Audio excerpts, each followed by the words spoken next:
कोई अंतिम इच्छा है? पता है मित्र को कि मेरे मित्र दुर्योधन का अंत होने वाला है। क्या इच्छा रह गई मित्र की? दुर्योधन ने कहा, मित्र मेरे मन की एक ही इच्छा थी, पांडवों का अंत हो जाए। मैंने जीवन भर बड़ा प्रयत्न किया, किंतु पांडवों का अभी तक अंत नहीं हुआ। यदि मेरे मन की इच्छा पूरी करनी ही है आपको, तो जाओ पांडवों के सिर काट के मुझे दिखाओ। मरने से पहले मैं पांडवों का अंत देख लूं। 5 ही थे पांडव, उनको मरवाने के लिए मैंने अपने ही सगे संबंधियों को मरवा दिया, भाइयों को मरवा दिया, किंतु 5 पांडवों में से अभी तक एक भी कम नहीं हुआ।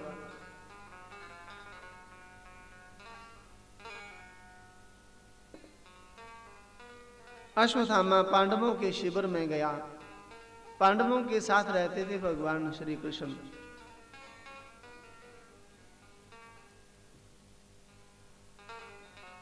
भगवान श्री कृष्ण जी ने पांडवों से कहा, पांडवों चलो गंगा स्नान करके आते हैं। आपके द्वारा कई सगे संबंधियों का अंत हुआ है। कोई ताया, कोई चाचा, कोई मामा, कोई फूफा, कोई दादा, कोई गुरु, कोई नाती, कोई पोता, कोई भतीजा, कोई भांजा, कोई मित्र, कोई इष्ट, अपने ही सगे संबंधी थे। चलो उन सगे संबंधियों को गंगा जाकर स्नान करके तिलांजलि कर देते हैं, उनको जलांजलि करते हैं उनको। पांडवों ने भगवान की आज्ञा का पालन किया, आज्ञा शिरोधार्य की। ये नहीं कहा कि हम थके हुए हैं, आज ही युद्ध करके आए हैं, इतना लंबा युद्ध हुआ और अभी गंगा को चले, गंगा ही जाना, कल चलेंगे, परसों चलेंगे, ऐसा नहीं। संत की और भगवंत की जो नहीं मानता है उसकी गति देखो, और जो मान लेता है उसकी गति कैसी है।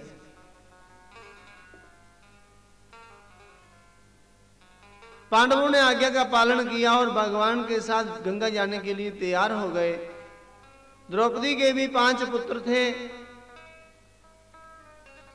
भगवान कृष्ण जी ने द्रौपदी के पुत्रों से भी कहा, द्रौपदी पुत्रों चलो गंगा स्नान करके आते हैं। द्रौपदी पुत्रों ने कहा, हे द्वारकाधीश, हम गंगा स्नान के लिए अभी नहीं जाएंगे, हम थके हैं, हम सोएंगे, अभी नहीं जाएंगे हम।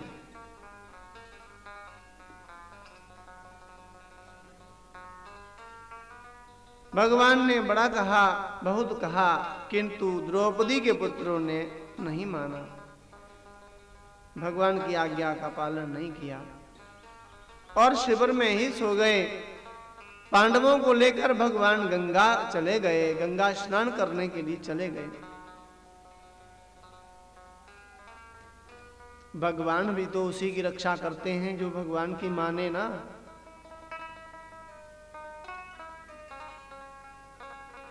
पांडव लोग स्नान करने गए, बीच से अश्वत्थामा आया। उसने एक ही शिविर में देखा द्रौपदी के 5 पुत्रों को सोए हुए हैं। मन में विचार आया, यही पांडव हैं, यही पांडव हैं, क्योंकि पांडव इकट्ठे ही रहते हैं, जहां जाते हैं इकट्ठे, भोजन करते इकट्ठे, इनकी बड़ी एकता है। पहले परिवारों में ऐसा ही हुआ करता था, जब भी भोजन बनता तो सारा परिवार एक साथ बैठकर भोजन करते, सबका आपस में प्रेम हुआ करता था। आज माता जी भोजन बनाती हैं और भोजन फिर अलग अलग कमरे में उनको देने के लिए जाना पड़ता है, फिर एकता हो नहीं रही। राजा दशरथ जी के घर भोजन बनता है और सभी भोजन इकट्ठे सब लोग बैठ कर पाते हैं। 4 पुत्रों को लेकर 3 पत्नियां और राजा दशरथ, सभी परिवार इकट्ठे होकर भोजन करते प्रसाद।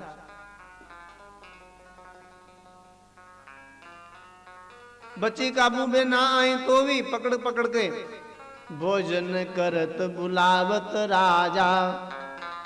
किनको? राम जी को। राम जी छोटे हैं।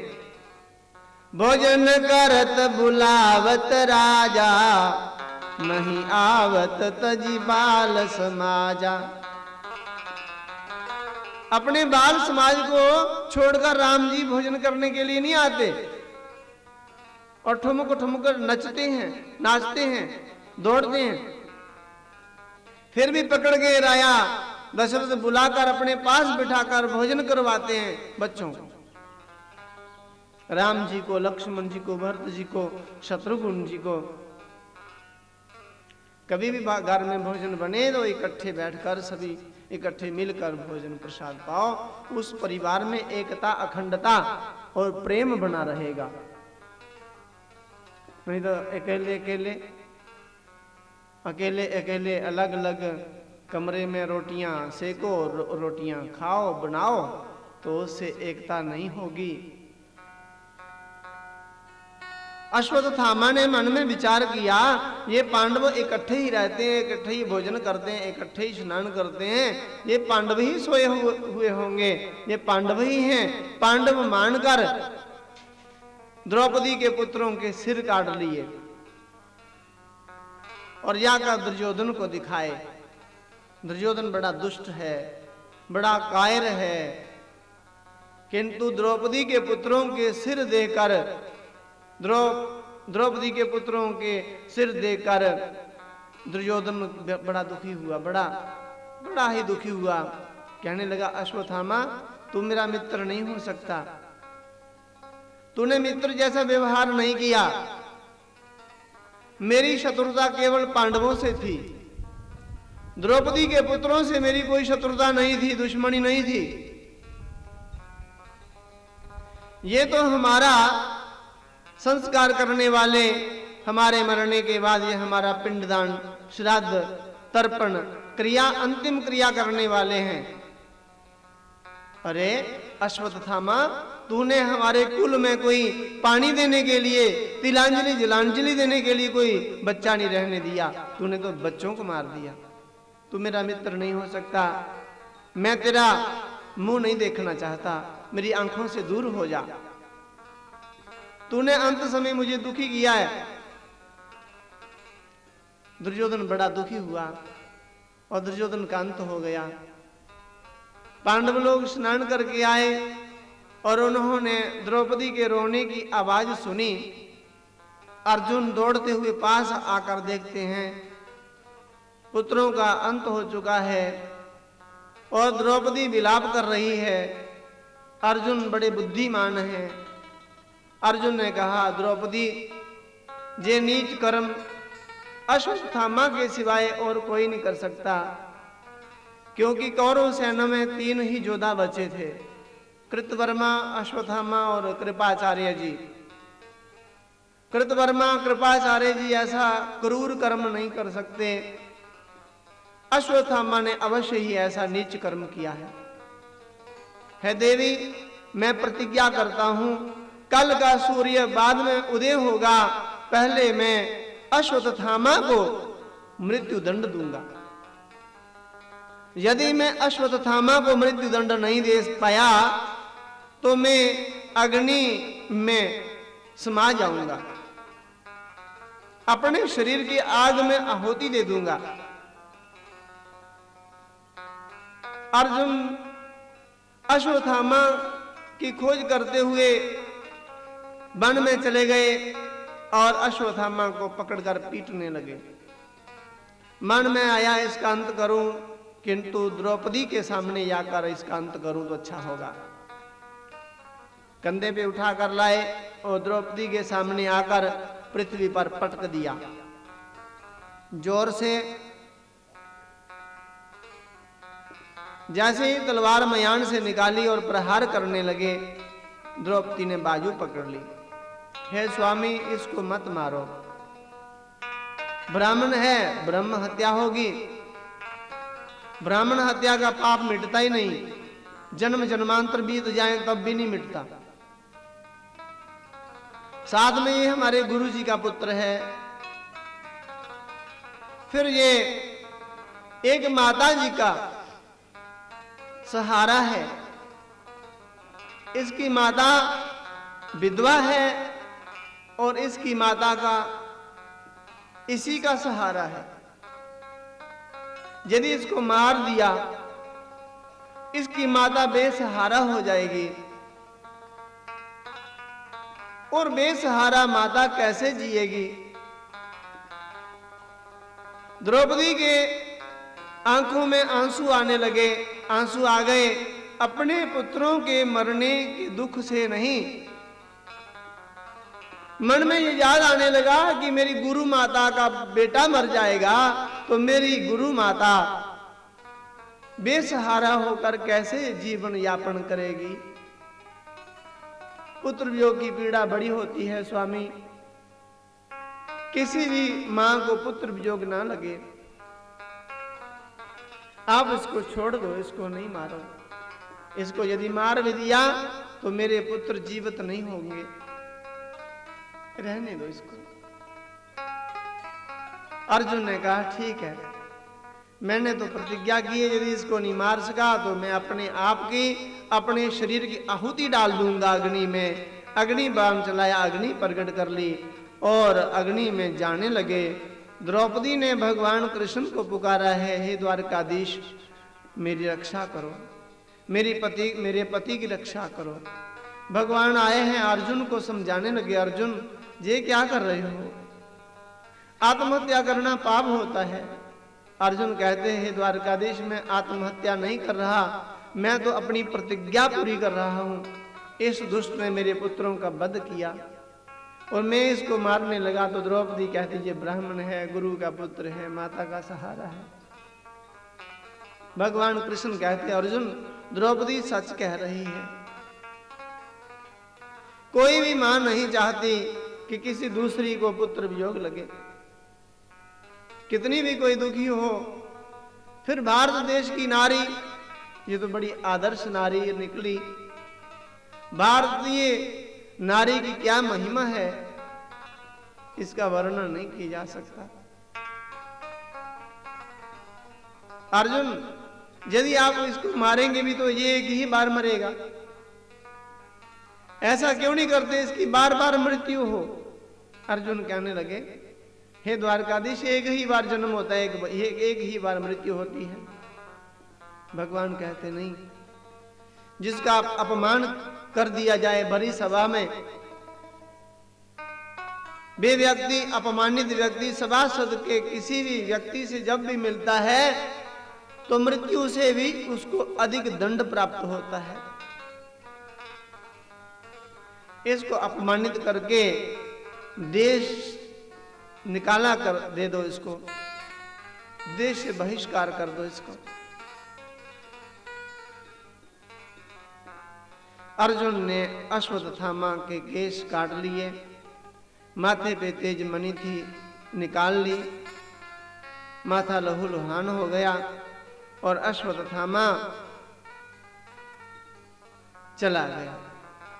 जाते जाते उसको अश्वत्थामा को अर्जुन की बहू रानी मिली, अभिमन्यु की पत्नी, गर्भवती है, जिसका नाम है उत्तरा। अश्वत्थामा दुष्ट है। उस दुष्ट अश्वत्थामा ने अर्जुन की बहू को बाण मार दिया। उत्तरा चिल्लाने लगी और भगवान कृष्ण को पुकारने लगी। जिसकी सास माता हो द्रौपदी, ऐसे सास की बहू कौन कोई कम होगी क्या? भगवान कृष्ण को पुकारा, भगवान कृष्ण प्रकट हुए। हाथ के अंगूठे जितना रूप है और भगवान कृष्ण जी ने अपना सुदर्शन चक्र छोड़ दिया।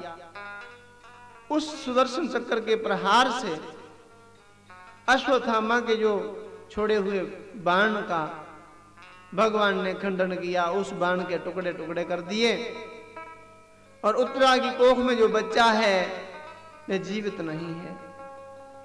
भगवान ने उसको जीवित किया, जिंदा किया और भगवान ने मन ही मन संकल्प किया, जब तक इस बच्चे का जन्म नहीं होता तब तक मैं इसकी रक्षा करूंगा। और भगवान ने उस बालक की रक्षा की उत्तरा की कोख में। उधर पांडवों ने कौरवों का संस्कार किया। भगवान श्री द्वारकाधीश जी ने पांडवों को हस्तिनापुर का राजा घोषित किया, राज सिंहासन पर बिठाया, राज्य तिलक किया। किंतु राज्य को प्राप्त करके युधिष्ठिर प्रसन्न नहीं हुए।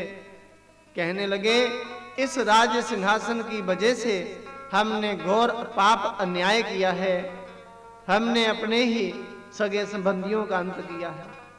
भगवान कृष्ण जी कहते हैं, बड़े भैया इस राज्य को राज्य मत मानो, मेरा दिया हुआ प्रसाद मान लेना और मेरा प्रसाद मानकर इसका उपयोग करना।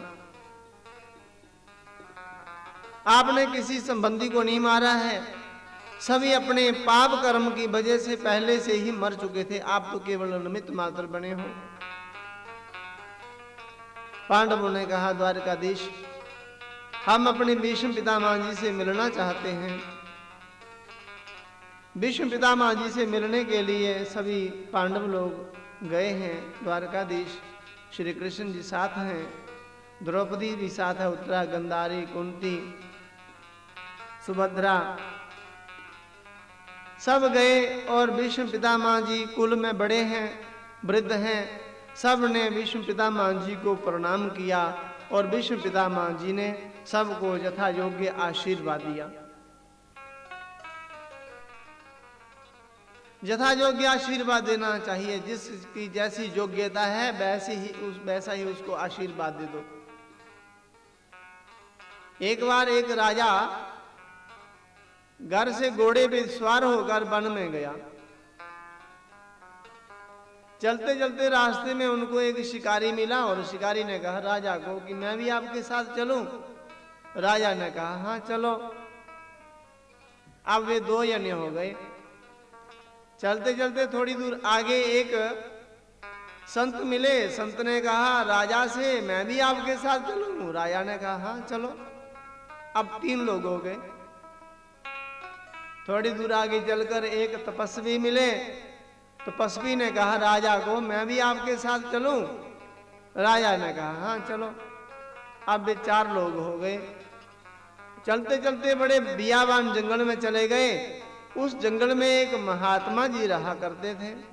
छोटी सी कुटिया है, कुटिया के अंदर महात्मा बैठे हैं और भजन कर रहे हैं।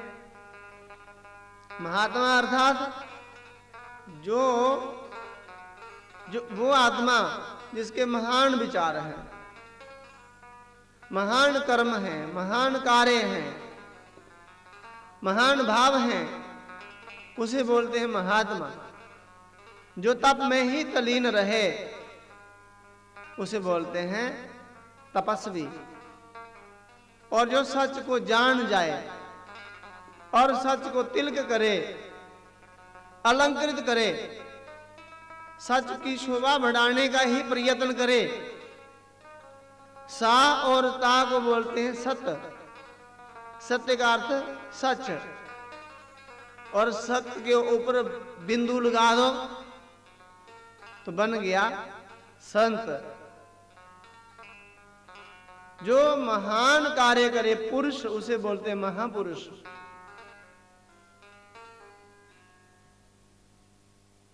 अब उस महात्मा जी को चारों ने प्रणाम किया। महात्मा जी ने सभी को यथा योग्य आशीर्वाद दिया। राजा ने प्रणाम किया तो महात्मा जी ने राजा को आशीर्वाद दिया दीर्घायु भव, दीर्घायु की लंबी आयु हो, आपकी लंबी आयु हो, खूब लंबी आयु हो।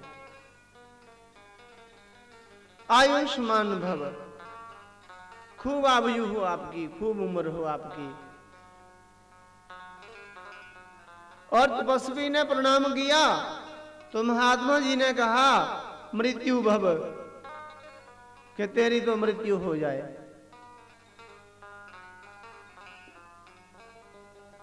राजा को कहा कि या तेरी लंबी उम्र हो, राजा आपकी लंबी उम्र हो। और तपस्वी से कहा कि आपकी मृत्यु हो जाए, और संत ने प्रणाम किया तो महात्मा जी ने आशीर्वाद दिया, कल्याण भव, कि आपका कल्याण हो। और शिकारी ने प्रणाम किया तो महात्मा जी ने आशीर्वाद दिया, दुर्गति भव, कि तुम्हारी दुर्गति हो। चारों ने कहा, हे महात्मा जी, आपने हमको अलग अलग आशीर्वाद दिया, किंतु हमें समझ में नहीं आया, हमें विस्तार से समझाइए ना। महात्मा जी ने कहा, ये राजा हैं, इन्होंने पिछले जन्म में तप किया है, तप करने से राज मिलता है, और राज के बाद नरक। तपो राज, राजो नरक, तप के बाद राज, और राज करने के बाद नरक मिलता है, नरक जाना पड़ेगा। इसलिए मैंने लंबी आयु का आशीर्वाद दिया, किसकी लंबी आयु हो, लंबी उम्र हो, जितनी देर जिंदा रहेगा सुख तो भोगेगा ना, क्योंकि आज मरेगा तो आज ही नरक जाना पड़ेगा, कल मरेगा तो कल नरक जाएगा, बचेगा तो नहीं नरक जाने से, बचने वाला नहीं है। इसलिए लंबी आयु का आशीर्वाद दे दिया। और तपस्वी को मैंने आशीर्वाद दिया, मृत्यु भव, क्योंकि जब तक तपस्वी जिंदा रहेगा ये तप ही तप करेगा, तप करता रहेगा, व्रत उपवास, ना कोई खाएगा ना पिएगा, ना कोई सोने की चिंता, ना रहने की चिंता, तप करता रहेगा। किंतु यदि आज मर जाए तो आज इसको वैकुंठ की प्राप्ति होगी, यदि कल मरेगा, परसों मरेगा, या देर से मरेगा तो देर से इसको वैकुंठ तो मिलना ही मिलना है। ये तपस्वी है, मैं चाहता हूं ये जल्दी मर जाए और जल्दी ये वैकुंठ में जाकर सुखी हो, प्रसन्न हो, आनंदित हो, शांत हो, सुख मिले इसको। संत को मैंने आशीर्वाद दिया कि ये कल्याण भव, क्योंकि ये जब तक जिंदा रहेगा ये संत खुद राम का नाम जपेगा और दूसरों से जपाएगा। यदि ये जिंदा रहा तो ये यही काम करेगा, खुद राम का नाम जपेगा और दूसरों से जपाएगा, खुद यज्ञ करेगा और दूसरों से करवाएगा, स्वयं भजन करेगा, दूसरों से भजन करवाएगा, स्वयं मंदिर जाएगा, दूसरों को भी मंदिर में ले जाएगा, स्वयं तीर्थ यात्रा करेगा और दूसरों को भी करवाएगा। ये संत है। यदि जिंदा रहा तो सबको खुशहाल रखेगा, सुखी रखेगा, और इसको तो चाहे जिंदा रहना है चाहे इसको मरना है, इसको दोनों तरफ से कल्याण ही कल्याण है। यदि ये मर भी जाएगा तो वहां भी इसको आनंद मिलेगा, जहां भी ये आनंद में है। जो आनंद भगवान का नाम जपने और जपाने में है, वे आनंद पूरी दुनिया में और कहीं भी नहीं है। खुद भगवान का नाम जपो और दूसरों से जपाओ, इसी में भलाई है, इसी में हम सबका कल्याण है। स्वयं सन्मार्ग पर चलेगा और दूसरों को सन्मार्ग पर चलाएगा, ये संत है। इसलिए कल्याण भव ऐसा आशीर्वाद दे दिया मैंने।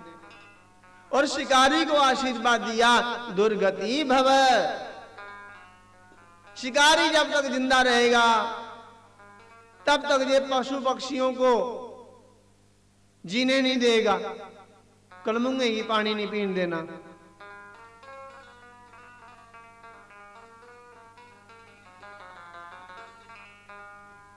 जब तक ये जिंदा रहेगा ये जीव जंतुओं को नहीं छोड़ेगा, और जब ये मरेगा तो जीव जंतु इसको नहीं छोड़ेंगे। इसको छोड़ेंगे क्या? सब नोच नोच को इसका भक्षण करेंगे। इसलिए इसको आशीर्वाद मिला, दुर्गति भव। इसकी तो दुर्गति है, जिंदा रहे तो भी दुर्गति, मर जाएगा तो भी दुर्गति। इसको अभी तक ये नहीं पता चला कि क्या चीज खानी होती है और क्या नहीं खानी है।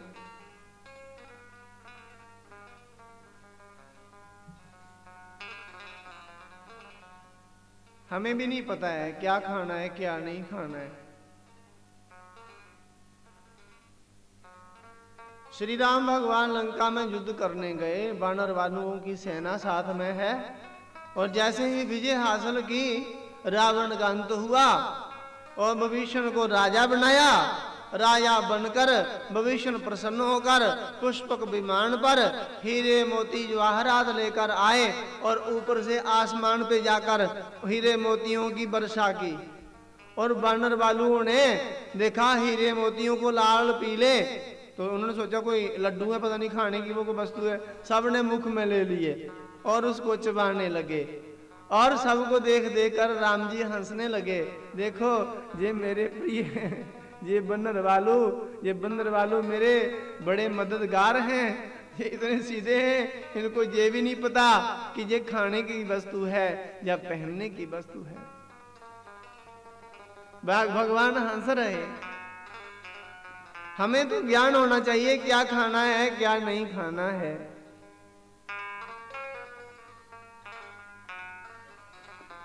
इसलिए दुर्गति खाने से भी दुर्गति है, कर्म से तो दुर्गति है ही, किंतु खा रहे हैं क्या उससे भी दुर्गति है। पीड़ा दे रहे हैं किसी को दुर्गति है, अहित कर रहे हैं किसी का, ये दुर्गति है। किसी की गर्दन काटना ही हिंसा नहीं है, किसी के ऊपर शब्दों का प्रहार करना ये भी हिंसा है, शब्द हिंसा।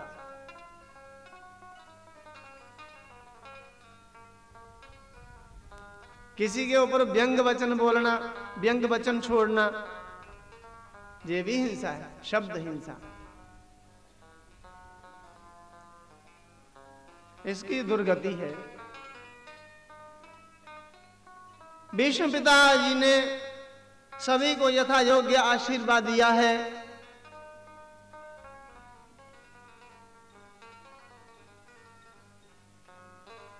और सबको आशीर्वाद देकर सबको आशीर्वाद देकर बाद में भीष्म पितामह जी ने द्वारकाधीश भगवान श्री कृष्ण जी को प्रणाम किया है।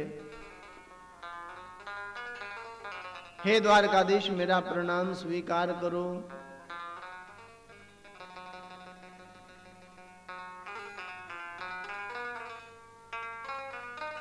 और मेरा अपराध भी क्षमा करो।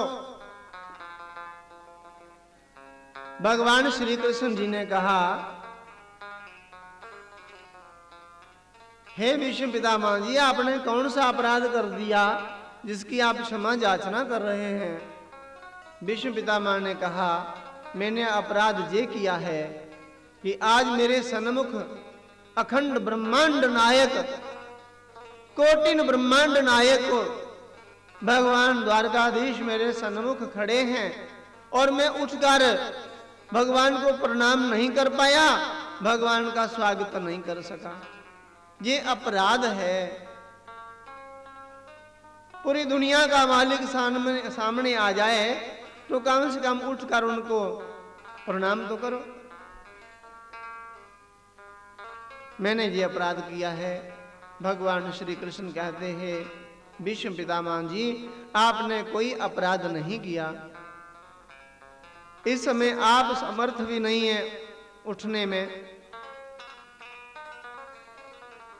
आप तो मुझे प्राणों से भी अधिक प्रिय हो। किसी को जीवन में थोड़ी सी पीड़ा हो तो मेरा भजन छोड़ देते हैं, किंतु आपके शरीर में अनगिनत तीर लगे हुए हैं, अनगिनत बाण लगे हुए हैं, और फिर भी आप मेरा ही स्मरण भजन कर रहे हो। आप तो मुझे प्राणों से भी अधिक प्रिय हो।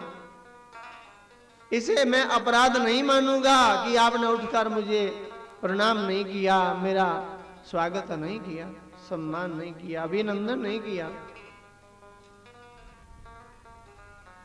हे भीष्म पितामह जी अब शरीर का त्याग करो, मेरे वैकुंठ को चलो। मेरे सेवक आपके इंतजार में कब से खड़े हैं। भीष्म पितामह जी ने कहा, हे द्वारकाधीश मैं शरीर नहीं त्यागूंगा भी, मैं आपसे कुछ बात करूंगा। भगवान ने कहा, कहिए आप क्या बात करना चाहते हैं। भीष्म पितामह जी ने कहा, हे द्वारकाधीश जब जन तय हो गया, निश्चित हो गया कि महाभारत युद्ध होगा, उस समय अर्जुन और दुर्योधन आपसे मदद मांगने, सहायता मांगने गए थे। दुर्योधन तो पहले चला गया, आपके सिर की तरफ बैठ गया और अर्जुन बाद में आया। आप सोए हुए थे, जैसे ही उठे अर्जुन को पूछा हाल चाल कैसे हो। दुर्योधन बोलने लगा पहले मैं आया हूं। ठीक है, आप आए हैं, कैसे हैं? ठीक हैं। कैसे आए आप दोनों? दोनों ने कहा युद्ध होगा, महाभारत का युद्ध, हम युद्ध करेंगे, आप सहायता करो हमारी। भगवान कृष्ण ने कहा अरे दोनों इकट्ठे आ गए, अब मैं आपको निराश नहीं करूंगा, दोनों की मैं सहायता करूंगा, किंतु एक तरफ मैं अकेला लड़ूंगा और दूसरी तरफ मेरी सारी सेना लड़ेगी। मेरा एक नियम है, 1 वर्ष तक मैं शस्त्र नहीं उठाऊंगा। अर्जुन मांगो मुझे चाहिए या मेरी सेना चाहिए? अर्जुन ने कहा मुझे कृष्ण आप चाहिए। हे द्वारकाधीश मुझे तो आप चाहिए, मुझे तो द्वारकाधीश श्री कृष्ण चाहिए। भगवान कृष्ण जी ने कई बार कहा अर्जुन मुझे क्यों मांगते हो, मेरी सेना मांग लो, क्योंकि मैं 1 वर्ष भर, 1 साल भर के लिए शस्त्र नहीं उठाऊंगा। अर्जुन ने कहा मुझे कृष्ण ही चाहिए, मुझे सेना नहीं चाहिए, क्योंकि जब जब मेरे जीवन में आपत्ति विपत्तियां आई हैं तब तक मेरी सहायता के लिए कृष्ण ही आए हैं, कोई सेना नहीं आई है, मुझे कृष्ण ही चाहिए। अर्जुन मन ही मन प्रसन्न है कि मैंने क्या करना है कृष्ण, ये शस्त्र ही नहीं उठाएगा तो मैंने क्या करना है कृष्ण को, कहीं अर्जुन सेना ना मांग ले। आखिर में दुर्योधन को सेना की सहायता मिली। दुर्योधन प्रसन्न होकर मेरे पास आया। भीष्म पितामह जी सुना रहे हैं, श्री कृष्ण जी से कह रहे हैं। दुर्योधन ने कहा हे भीष्म पितामह जी, 1 वर्ष भर के लिए कृष्ण शस्त्र नहीं उठाएंगे। कृष्ण जी को अर्जुन ने मांग लिया और कृष्ण की सारी सेना हमारे साथ है, अस्त्र शस्त्रों से सुसज्जित।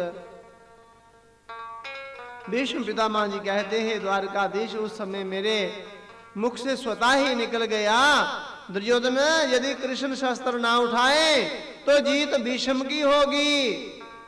दुर्योधन ने कहा हे भीष्म पितामह जी, यदि आप युद्ध जीत ना सके तो? भीष्म पितामह ने उस समय कहा हे द्वारकाधीश, उस समय मैंने स्वतः ही कह दिया, आवेश में, क्रोध के आवेश में कह दिया, यदि मैं युद्ध नहीं जीत सका, यदि कृष्ण शस्त्र ना उठाएं और मैं युद्ध नहीं जीत सका तो मैं गंगा मैया का पुत्र नहीं कहलाऊंगा, मैं राजा शंतनु का पुत्र नहीं कहलाऊंगा। किंतु कह तो दिया मैंने, फिर मन ही मन डरने लगा कि भगवान कृष्ण चाहें तो बिना शस्त्र धारण किए भी पांडवों को विजयी बना सकते हैं। एक बार मेरा और अर्जुन का जब युद्ध हुआ उस समय आपने देखा अर्जुन की हार हो रही है, उस समय आपको अपनी प्रतिज्ञा का भान नहीं रहा, याद नहीं रही प्रतिज्ञा। आपने टूटे हुए रथ का पहिया उठा लिया और मुझ पर झपट पड़े, कूद पड़े। उस समय आपकी कमर को अर्जुन ने कसकर पकड़ लिया। आपके नेत्र क्रोध से लाल हो गए थे, ओठ फटक रहे थे, भुजाएं तन गई थी, रोम खड़े हो गए थे, रोमांच खिल गया था। पसीने की बूंदें आपके मुखमंडल की शोभा बढ़ा रही थी और रणभूमि की धूल से आपकी सुंदर छवि मेरे हृदय में विराजित हो गई, विराजमान हो गई। उस समय मेरे मन में इच्छा हुई कि अब मेरा अंत हो जाए तो मेरा जीवन सफल हो जाएगा, किंतु अर्जुन के कहने पर आपने पहिया फेंक दिया, मुझ पर नहीं कहीं दूर फेंक दिया। बस उस समय की छवि को मैंने अपने हृदय में बसा लिया है। उसी छवि को दिखाओगे तो मैं शरीर का त्याग करूंगा, अन्यथा मैं शरीर नहीं त्यागूंगा। क्योंकि मेरे को माता पिता ने प्रसन्न होकर इच्छा मृत्यु का वर दिया है। मैंने माता पिता की सेवा की थी। माता पिता ने कहा बेटा आपने हमारी बहुत सेवा की है, जब आपकी इच्छा होगी तब ही आपकी मृत्यु होगी। आपकी इच्छा के बिना भगवान भी आपका अंत नहीं कर पाएंगे।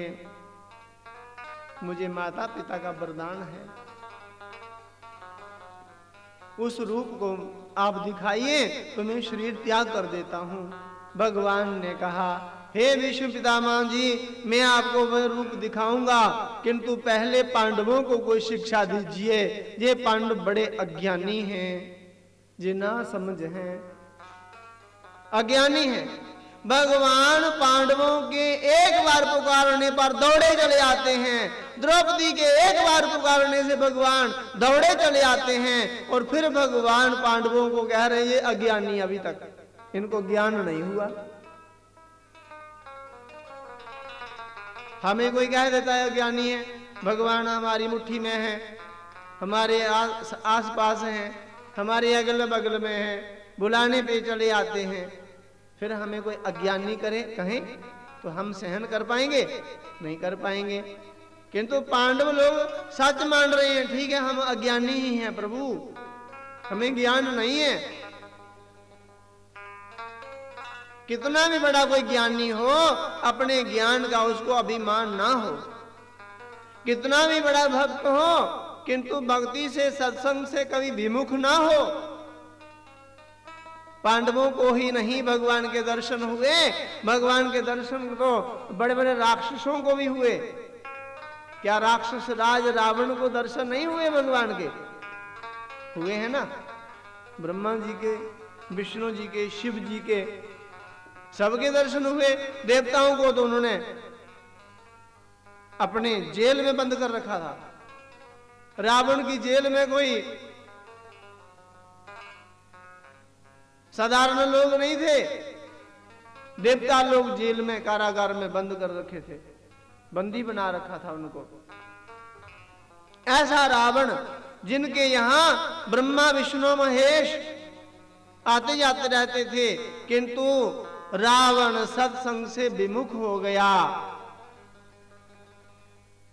संतों से विमुख हो गया, सत्संग से विमुख हो गया, इसीलिए उसको राक्षस कहा। जब तक भगवान के दर्शन नहीं होते तब तक तो दर्शन सत्संग तो सुनना ही है, भक्ति करनी ही है, भजन करना ही है। और जब दर्शन हो जाए, इसका अर्थ ये नहीं कि अब दर्शन हो गए तो भजन बंद कर दो, सत्संग सुनना बंद कर दो। नहीं, सत्संग तब भी सुनना है।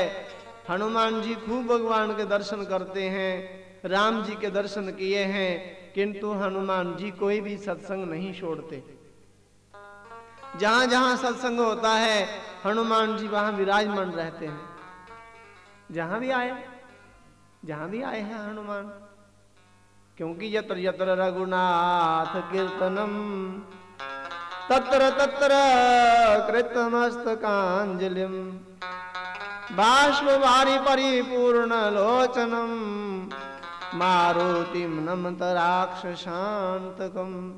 जहां जहां रघुनाथ जी की, भगवान की कथा होती है, वहां वहां हनुमान जी जाते हैं और बड़े प्रेम से कथा का रस पान करते हैं, सुनते हैं। भगवान कृष्ण जी पांडवों के एक बार बुलाने पे ही दौड़े चले आते हैं, किंतु भगवान कृष्ण भीष्म पितामह जी से कहते हैं कि ये पांडव अज्ञानी हैं, इनको कोई ज्ञान दे दीजिए, इनको कोई शिक्षा दीजिए, कोई उपदेश दीजिए।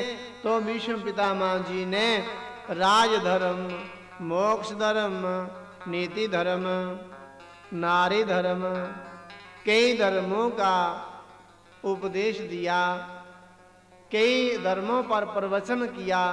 बाणों की शैया पर सोए सोए ही उन्होंने बड़ा ही गूढ़ रहस्य प्रकट किया। और उसी कथा में भगवान श्री कृष्ण जी ने अपना रूप दिखाया है। भीष्म पितामह जी ने रूप देखकर अपना शरीर त्याग दिया है। पांडव लोग रोने लगे। भगवान कृष्ण जी ने सबसे कहा, पांडवों, ऐसे महापुरुष के मरने पर रोना शोभा नहीं देता, गर्व होना चाहिए आपको।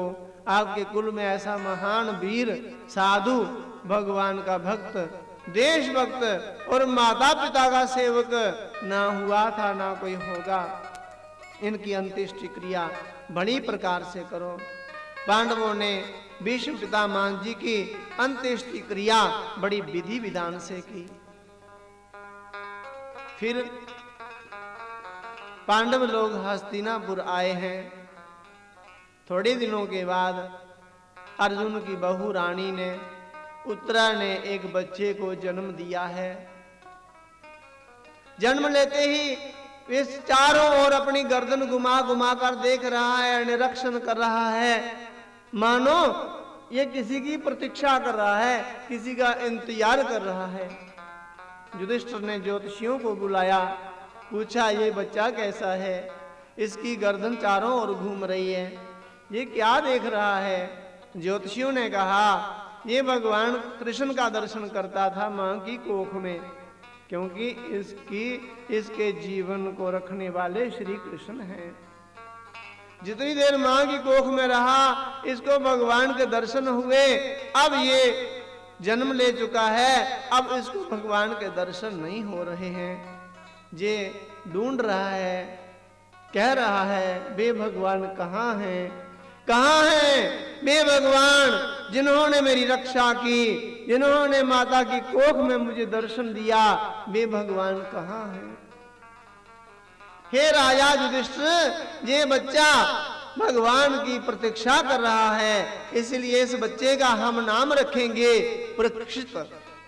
बोलिए परीक्षित राज जी महाराज की। कई लोग बोलते कि परीक्षित नाम इसलिए रखा कि परीक्षित ने भगवान की परीक्षा ली है। परीक्षा का अर्थ होता है इम्तिहान लेना, एग्जाम लेना, परख करना।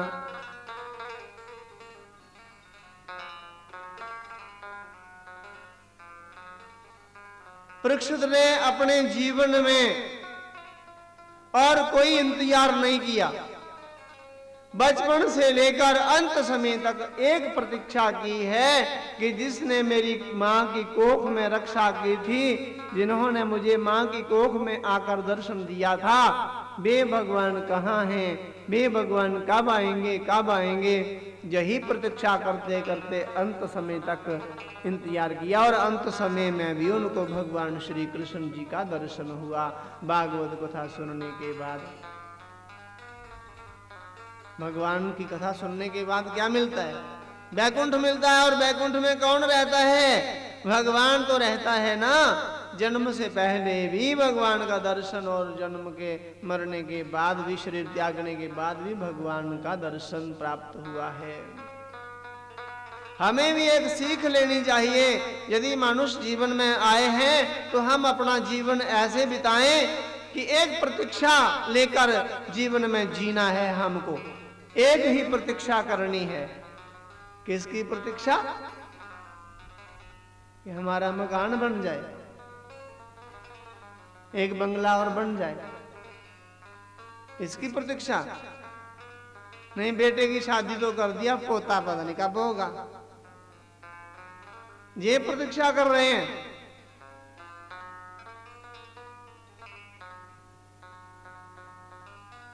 ये मन बड़ा ना चंचल है।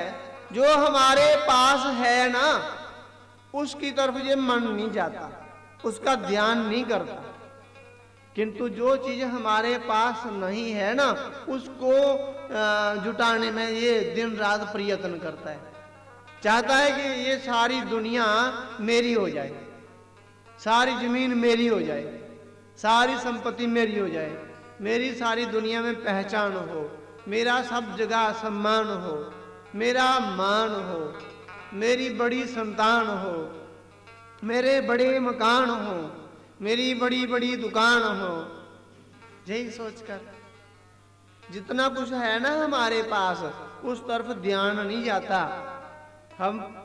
हम परिपूर्ण हैं, ये नहीं कोई भी सोचता। जितना भी क्यों ना बड़ा धनी हो जाए, कोई धनाढ़ हो जाए, संपत्तिवान हो जाए, बड़ा ही संपन्न हो जाए, किंतु वे दौड़ना बंद नहीं करेगा, कहेगा अब भी कमी है। प्रतीक्षा कर रहे हैं ना, मनुष्य जीवन में आए हैं उदर भरिनो, उदर भरिनो, उदर भरिनो के लिए, पेट पूर्ति के लिए। पेट तो भरा हुआ है,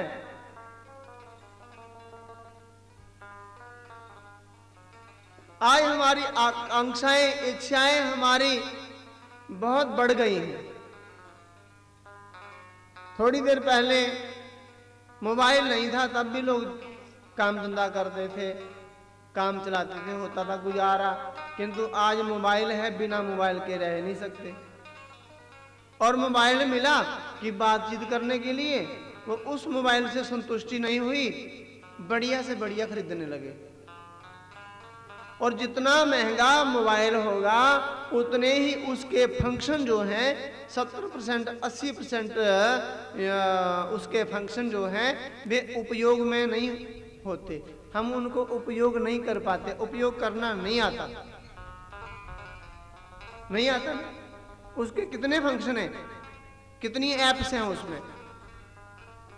एक बढ़िया मोबाइल लिया 50,000 का, लाख रुपए का, 4 लाख का मोबाइल ले लिया, 10,000 6,000 5,000 का तो सब ले रहे हैं आज।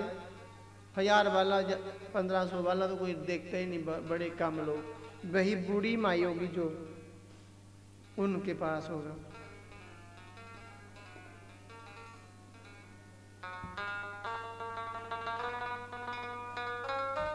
जितना बड़ा मोबाइल होगा उतने उसके फंक्शन 70-80% फंक्शन उसके बेकार।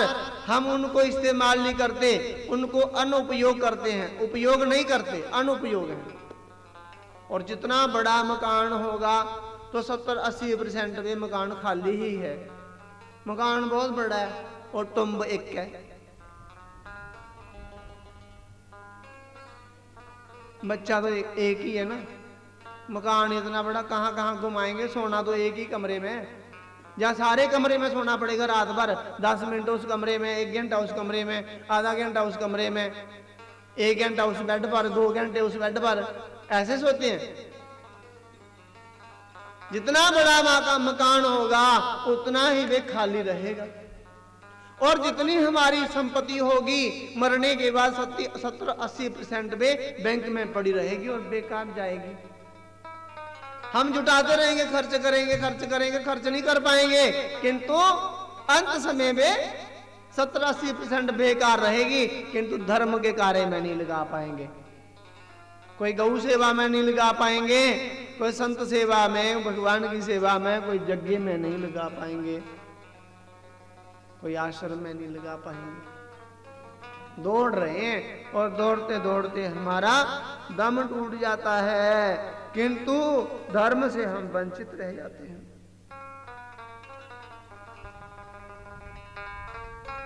क्या करना है हमको? परीक्षित की कथा सुनकर एक ही इच्छा लेकर जीना है हमें। यदि जीना है तो एक प्रतीक्षा कि हम भगवान से मिलेंगे, भगवान हमें मिलेंगे, भगवान हमें मिल जाएं, फिर हमारा दम जाए, टूट जाए। मोहिना मेरे मन की बस इतनी तमन्ना है, मोहिना मेरे मन की बस इतनी तमन्ना है, तुम सामने हो मेरे, मेरा दम ही निकल जाए, श्यामा तेरे चरणों की जरा धूली जो मिल जाए, श्यामा तेरे चरणों। अरे थोड़ी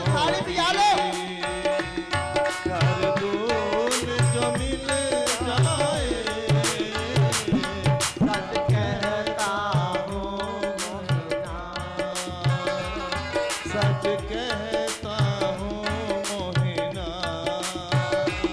तकदीर बदल जाए, क्षमा तेरे चरणों की, क्षमा तेरे चरणों की।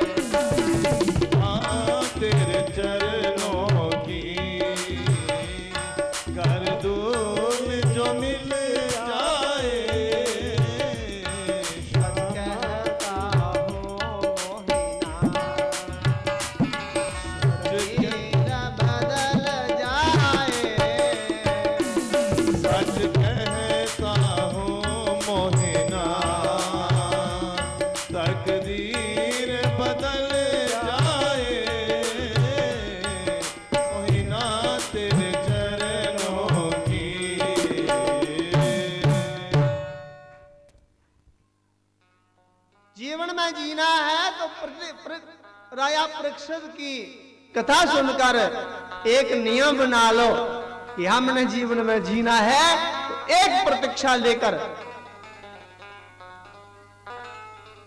अयोध्या में राम जी को राज तिलक के बदले वनवास हो गया और राम जी वनवास चले गए। राजा दशरथ जी दुखी हो गए और राजा दशरथ जी ने राम जी के वियोग में अपना प्राण त्याग दिया और बाकी सब लोगों ने अपने प्राणों की रक्षा की।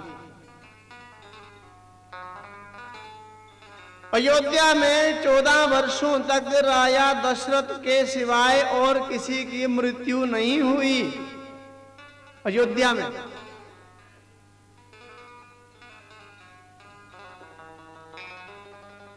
और किसी का जन्म भी नहीं हुआ। सभी लोग संयमी और नियमी हो गए, प्राणायाम करना शुरू कर दिया, व्रत उपवास शुरू कर दिए। व्रत उपवास करने से, प्राणायाम करने से हमारी आयु बढ़ती है। धर्म करने से क्या होता है? आयु बढ़ती है। और अधर्म करने से, पाप करने से आयु घटती है। सभी लोगों ने एक नियम बना लिया कि अब हम मरना नहीं चाहते। राजा राम सत्य संकल्प हैं, सदा सच बोलते हैं। राजा राम 14 वर्षों के बाद फिर अयोध्या एक बार आएंगे। राम जी के दर्शन किए बिना हमारा प्राण ना निकल जाए, इसलिए व्रत उपवास करने लगे। खूब व्रत नियम करते हैं कि राम जी जब आ जाएंगे उस समय उनके दर्शन करके भले ही उनके चरणों में हमारा दम निकल जाए, किंतु राम के दर्शन के बिना हमारा प्राण भी ना निकले। सभी गाओ एक प्रार्थना। इतना तो करना स्वामी, जब प्राण तन से निकले। इतना तो करना स्वामी, जब प्राण तन से निकले। इतना तो करना स्वामी, जब प्राण तन से निकले। गोविंद नाम लेकर फिर प्राण तन से निकले। गोविंद नाम लेकर फिर प्राण तन से निकले।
जी का तट हो और जमुना जी का बट हो।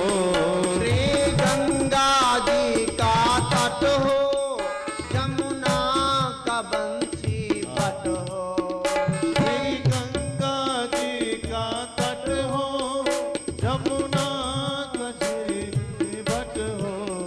मेरा धाम बड़ा निकट हो, जब प्राण तन से निकले। मेरा धाम बड़ा निकट हो, जब प्राण तन से निकले। इतना तो करना स्वामी, जब प्राण तन से निकले। इतना तो करना स्वामी, जब प्राण तन से निकले। गोविंद नाम हरि ले, बोल। प्राण तन से निकले। नाम करना स्वामी, जब प्राण तन से निकले। गोपाल नाम निकले, जब प्राण तन से निकले। जय हो हरि बोल। राधे जय।